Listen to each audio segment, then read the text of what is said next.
Hello my dear students, இன்றைக்கி நம்ம பார்க்க போகிறது surface chemistry part 5 video.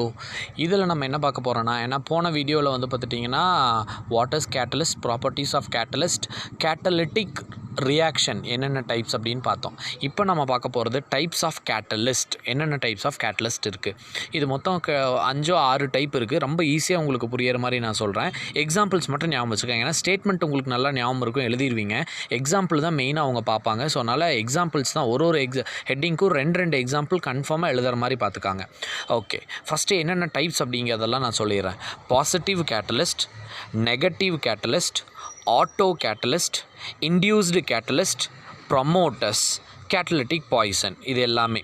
So மொத்தம் வந்து பார்த்துட்டிங்கன்னா 6 type: positive, negative, auto, induced, promoter and poison. So இதான் வந்து பார்த்துட்டிங்கன்னா 6. இந்த 6க்கும் எக்ஸாம்பிள் ஒன்றுனா நான் சொல்லிட்டு வரேன், நீங்கள் பாருங்கள்.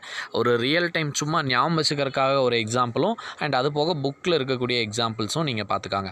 பாசிட்டிவ் கேட்டலிஸ்ட்னாலே பேர்லேயே தெரியுதுப்பா. இந்த கேட்டலிஸ்ட்டை நீங்கள் ஆட் பண்ணிங்கன்னா ரேட் ஆஃப் ரியாக்ஷன் வந்து பார்த்துட்டிங்கன்னா ஸ்பீடாக நடக்கும், அவ்வளோதான்.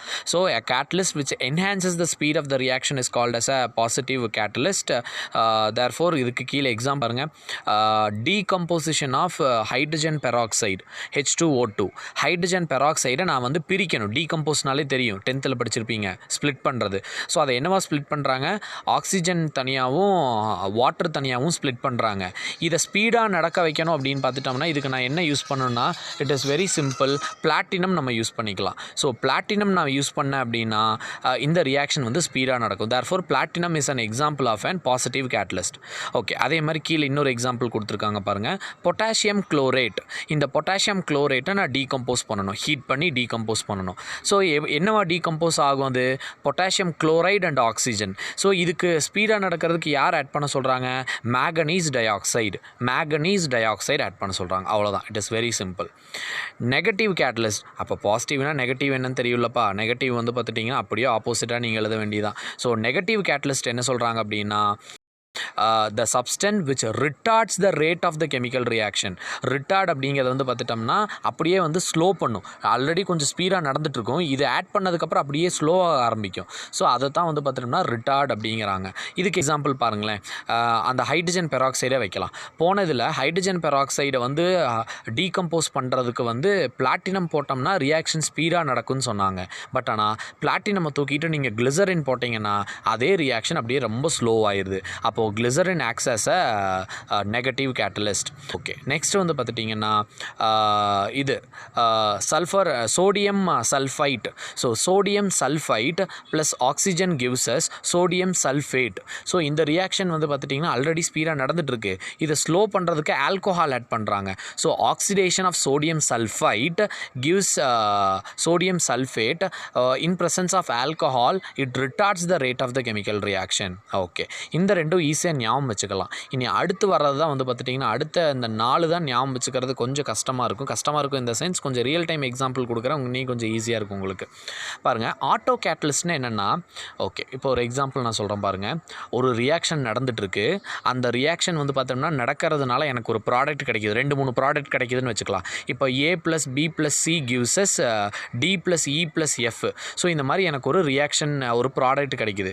அங்கே கிடைச்ச ப்ராடக்ட்டில் ஒன்று இருக்கும் பார்த்தீங்களா, one of the product itself acts as a catalyst. அவ்வளோதான். அதாவது ஒரு வெளியிருந்தெல்லாம் ஆட் பண்ண தேவையில்லை. ஒரு ரியாக்ஷன் நடந்துகிட்ருக்கும், அதனால எனக்கு 2-3 ப்ராடக்ட் கிடைக்கும். அதில் ஏதோ ஒரு ப்ராடக்டே வந்து பார்த்துட்டிங்கன்னா அந்த ரியாக்ஷனை வந்து ஃபர்தராக கண்டினியூ பண்ணுறதுக்கு கேட்டலிஸ்ட்டாக ஆக்ட் பண்ணும். ஸோ அதான் வந்து பார்த்தோம்னா auto catalyst. In a certain reaction it is observed that one of the product formed during the reaction acts as a catalyst for that reaction. Such type of catalyst is called as an auto catalyst. Example பாருங்க, oxidation of oxalic acid. இது நம்ம லேபில் பண்ணக்கூடிய இது experiment, chemistry லேபில் இது பண்ணுவோம், titration experiment பண்ணுவோம், போர்டு எக்ஸாமுக்கும் இருக்குது. ஸோ ஆக்சாலிக் ஆசிடை KMnO4 பொட்டாசியம் பெர்மாங்கனேட்டு கூட சல்ஃபியூரிக் ஆசிட் போட்டு டைட்ரேஷன் பண்ணுறாங்க, ஆக்சிடேஷன் பண்ணுறாங்க. அப்படி பண்ணுறப்ப எனக்கு manganese sulphate, potassium sulphate, carbon dioxide, water, இந்த 4 ப்ராடக்ட் கிடைக்குது. இந்த 4ல் manganese sulfate itself acts as a catalyst. Manganese sulfate acts as an auto catalyst அப்படிங்கிறாங்க. ஸோ ஆட்டோ கேட்டலிஸ்ட்னா புரிஞ்சா, ஒரு ரியாக்ஷன் நடக்கும், 2-3 ப்ராடக்ட் கிடைக்கும், அதில் ஒரு product itself acts as a catalyst for rest of the reaction. Okay, அடுத்தது induced catalyst. So induced catalyst அப்படின்னா என்னன்னு பார்த்துட்டிங்கன்னா, இதுக்கு ஒரு எக்ஸாம்பிள் நான் கொடுக்குறேன் பாருங்கள். இப்போ வந்து நீங்கள் உங்களை போய் கடைக்கு போய் ஒரு சக்கரை வாங்கிட்டு வாங்கன்னு சொல்கிறாங்க. நீங்கள் போக மாட்டேன்னே சொல்லிகிட்டு இருக்கிறீங்க. இப்போ என்ன சொல்கிறாங்கன்னா, சரி கூட உன் ஃப்ரெண்டை கூப்பிட்டு போன்னு சொல்கிறாங்க. அப்போ போய் நீங்கள் வாங்கிட்டு வந்து கொடுக்குறீங்க. அதே மாதிரி தான் இன்டியூஸ்டு. ஸோ தனியாக ஒரு ரியாக்டன்ட் இருக்கும். அந்த ரியாக்டன்ட் வந்து பார்த்துட்டோம்னா அந்த ரியாக்ஷனில் பார்ட்டிசிபேட்டே பண்ணாது. அப்போ என்ன பண்ணுவாங்கன்னா, கூட ஃப்ரெண்டு மாதிரி ஒரு சப்ஸ்டன்ஸை ஆட் பண்ணி அந்த ரியாக்ஷனை முடிச்சதுக்கப்புறம் நம்மளுக்கு தேவையான ப்ராடக்ட்டை நம்ம எடுத்துகிட்டு அவங்க 2 பேர்த்தையும் தனித்தனியாக விட்டுறலாம். ஸோ இங்கே பாருங்கள் என்ன பண்ணியிருக்காங்கன்னு, when one reactant influence the rate of the other reaction which does not undergo any ordinary condition. Okay, example பாருங்கள். சோடியம் அர்சனைட், அது வந்து பார்த்துட்டோம்னா காற்றுல ஆக்சிடைஸ் ஆகாது. Sodium arsenite solution it is not oxidised by air. Oxidise பண்ணணும், அதுதான் எனக்கு தேவை.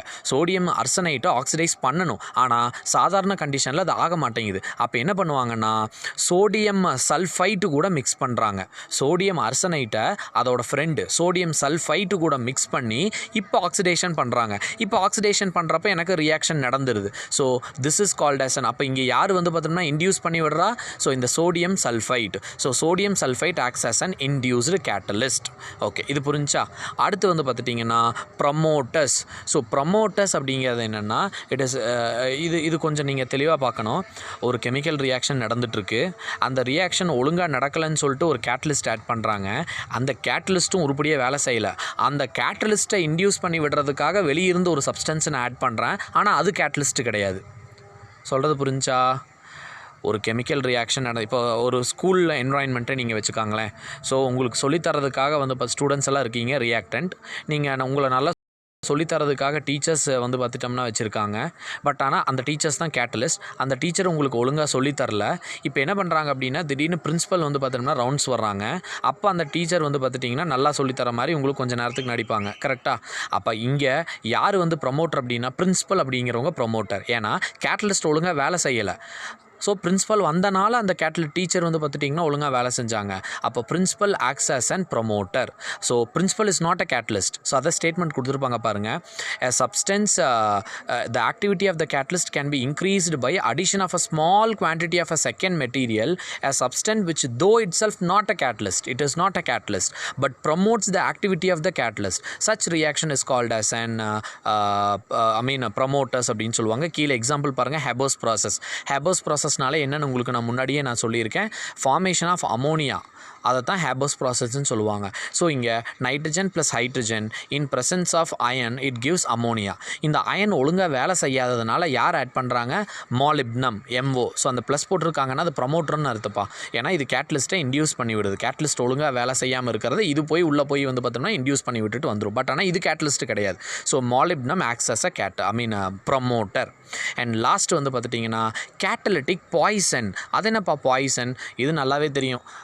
நெகட்டிவ் மாதிரியே தான். நெகட்டிவ் வேணும் ஸ்லோ பண்ணும், இந்த பாய்சன் அப்படியே ஸ்டாப் பண்ணிடும், அவ்வளோதான். So a substance which destroys the activity of the catalyst. So catalyst உருப்படியே வேலை செஞ்சுட்ருக்கோம், இதை நான் ஆட் பண்ணுவேன், அப்படியே கம்ப்ளீட்டாக டோட்டல் ரியாக்ஷனையும் ஸ்டாப் பண்ணி விட்டுட்டு அது பாட்டுக்கு போயிடும். அதான் கேட்டலிட்டிக் பாய்சன். பாருங்களேன், சல்ஃபர் டை ஆக்சைடு, அதை நான் ஆக்சிடைஸ் பண்ணுறேன், சல்ஃபர் ட்ரை ஆக்சைடு எனக்கு கிடைக்கணும், அது வேலை செய்கிறதுக்கு நான் பிளாட்டினம்னு ஆட் பண்ணியிருக்கேன். இப்போ இந்த ரியாக்ஷனை நான் ஸ்டாப் பண்ணணும்னு வச்சுக்காங்களேன். ஸோ அர்சனிக் அர்சனிக் ஆக்சைடு உள்ள நான் ஆட் பண்ணிட்டேன்னா இது அப்படியே ஸ்டாப் பண்ணி விட்டுரும். ஏன்னா arsenic oxide acts as a catalytic poison. அதே மாதிரி ஹேபோஸ் ப்ராசஸில் நான் போட்டிருக்கேன், அது ஒழுங்காக வேலை செஞ்சுட்ருக்கு.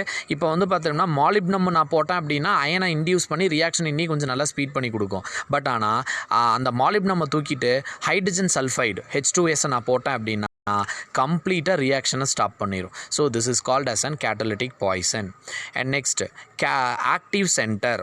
Active centre. ஸோ இதெல்லாம் ஒன்று முடிஞ்சிச்சு. இந்த லாஸ்ட் டாபிக் இதோட வந்து பார்த்துட்டிங்கன்னா அடுத்தது நம்ம தியரிஸ் ஆஃப் கேட்டலிசிஸ் வரும். ஸோ அதனால் இந்த ஆக்டிவ் சென்டர் வரைக்கும் முடிச்சிடலாம். ஆக்டிவ் சென்டர் அப்படிங்கிறது ஒன்றும் கிடையாதுப்பா. இப்போது ஒரு கெமிக்கல் ரியாக்ஷன் நடக்கணும்னு வச்சுக்காங்களேன்.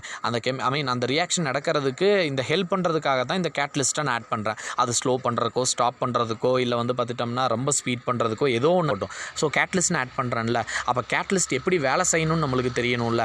அப்போ ஆக்டிவ் சென்டர் அப்படின்னா என்னென்னா, இப்போ இன்னொரு உங்களுக்கு புரியிற மாதிரி ஒரு எக்ஸாம்பிள் நான் கொடுக்குறேன். ரோட்டில் வந்து பார்த்துட்டோம்னா நல்லா அங்கங்கே பள்ளம் மேடுமா குழி நிறையா அங்கங்கே வந்து பார்த்தோம்னா சின்ன சின்ன ஓட்டையெல்லாம் இருக்குதுன்னு வச்சுக்கேன். இப்போ நீங்கள் தண்ணி ஊற்றுறீங்க.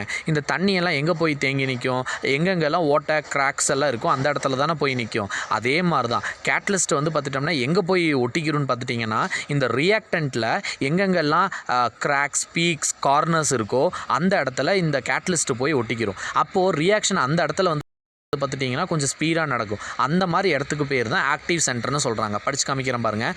Catalytic surface as an unbalanced chemical bond. நான் சொன்னேன்ல. ஸோ கேட்டலிட்டிக் சர்ஃபேஸ் எப்படி இருக்கும்?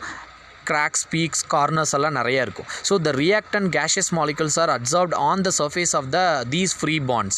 ஸோ இந்த இடத்துலலாம் வந்து பார்த்துட்டோம்னா அது வந்து attach ஆகிக்கிறோம்.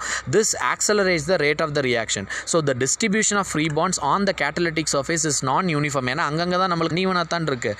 So they are crowded at. So இந்த பாண்டெல்லாம் எங்கே அதிகமாக ஜாயின் ஆகும்? ஸோ நான் எங்கே தண்ணி ஊற்றுறப்போ வந்து அந்த குழியில் போய் தண்ணி நிறைய நிற்கும்னு சொன்னால அந்த மாதிரி இங்கே எங்கே பாண்டு நிறைய ஃபார்ம் ஆகும்னா peaks, cracks and corners. So the catalytic activity due to the absorption of reacting molecule is maximum at these spots. So these are therefore referred to as an active centers.